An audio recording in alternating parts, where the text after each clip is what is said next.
All right, well, welcome to the final press conference of the 2017 NCAA South Regional. We begin with the runner-up, the West Florida Argonauts. Coach, if you want to start off with an opening statement, and we'll have the questions after that, but just your impressions on things as a whole tonight. Sure.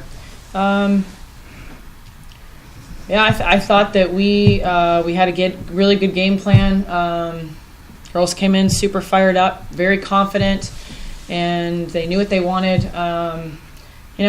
But Florida Southern's good. I mean, they're really good. They are their ball control and just the way that they continue to grind through plays is something that we usually do to other teams, and I think they found a way to do that to us tonight. And even in point-for-point situations, we just couldn't get that necessary lead that we wanted, specifically in that third set. But I have incredible respect for Jill Stevens, for her program, for what they stand for what they're about.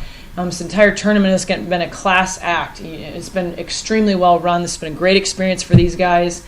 Certainly would have loved to have left here on a win. But at the end of the day, I think Florida Southern was a little better than us today. Rachel, for you, you had 17 kills, you hit 452. I mean, these were two teams that were really playing well offensively tonight. What was the key there for both teams to play so well offensively? Why were both teams so good tonight? I don't know about for their side. It looked like for them, their ball control was on point. We were getting good swings, but they were still digging balls in the system. And I think it was a lot of the same for us. Like we would get great balls to Mo, and Mo would put us in great situations. And I think that's what it came down to. When you guys look, it was a tough match certainly last night or yesterday against Palm Beach Atlantic. It goes 5 sets. Does any of that carry over today? Does exhaustion start to play a role as you go further on in the tournament? We talked about that as a staff.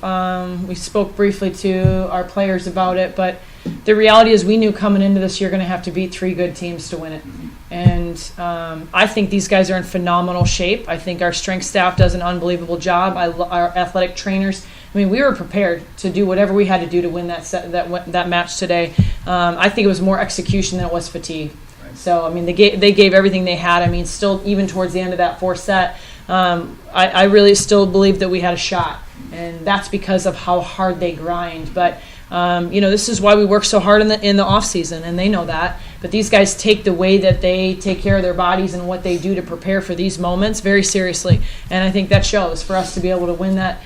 Beat Tampa in 4, beat Palm Beach last night in 5, and then turn around, and this very easily could have gone our way. That third set was critical, and when that slipped through our fingers, we were playing from behind. But no, I think the fatigue aspect of it to me is these guys were 100% adrenaline, and it just wasn't our night. Monique, when you look back over the season, you guys end up with 30 wins. It's a heck of a season. What will be the biggest memory that you take away from your time playing at West Florida? The wins are great, but I feel like this program really emphasizes that there's more than just volleyball after this. I believe the coach has been a great role model for all of us and shows us how to be respectable people, like respectable women in general. And I couldn't ask for a better person to have by my side throughout these whole college years, because I've changed so much since I've been with her, and it's always been for the better, of course. And she definitely has a huge impact on everyone she touches around. And I would have never met the best of friends that I've had on this team. These girls are family. The wins are great, but the stuff I will remember are the people around me.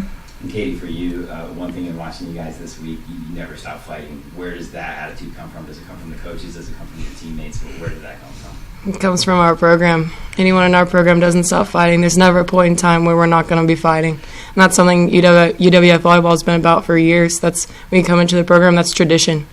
And if you don't know that coming in, you're not coming into our program if you're not a fighter, for one. But that's something that we practice every day, and it's just something we take pride in. Well, thank you guys very much. It's great to watch you guys. A lot of exciting volleyball this weekend. Appreciate it. Can I just make one last statement? I'd be remiss if I walked out of here without expressing my gratitude to these 3. They are just unbelievable young women that I saw something in years ago, and I've never been sorry, even in the hardest of times, that we were going to have to grind through things. But those relationships are things that last forever. These guys are just such a tight unit. They're super different. which I love about them. Some days I want to just strangle. Some days they wanted to strangle me, truth be told. But, the one thing that I will forever be grateful to these 3 for is their loyalty and just their willingness to let me help them grow and to let our program help them grow and my staff help them grow. We have dreamed of winning this regional for years, and we're back. It's been a long time since we've been sitting in this seat, and one day we will win it. And these guys are going to be in the gym when it happens, and they'll be as happy as they would have been tonight. And for that, I just want to say thanks. Thanks. Love you guys. Love you too. Thank you very much. Appreciate it. I think this calls for a group hug. Seriously.